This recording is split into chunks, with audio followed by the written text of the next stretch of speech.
Corée du Sud ka lakana ministre ye ja dɔw bila min na u ka soldasiw ni Amérique soldasiw bɛɛ sanfɛ degeli la ntɛnɛn don. Corée du Nord jamana ye ni soldasi ladegeli ni jate i n'a fɔ kɛlɛ ɲɛbila baaraw.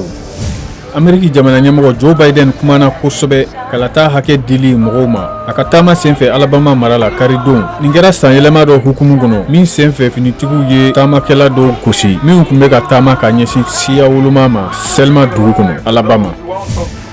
Floride gouverneur Ron DeSantis kumana gafe maraso dɔ kɔnɔ mun tɔgɔ dalen do président Ronald Reagan na Californie mara la. Amerika lakana ministre Lloyd Austin ko ntɛnɛn don ko segin tɛ Ukraine kɛlɛ la ni Bakhmut dugu minɛna Russie soldasiw fɛ. Tasuma belebeleba dɔ ye sugufɛ dɔ ni finiko yɔrɔ dɔ bɛɛ jeni karidon Bronx sigida la New York City dugu kɔnɔ. Tasuma fagalaw ye ni tasuma wulili turu ta ka da moto dɔ bateri kun.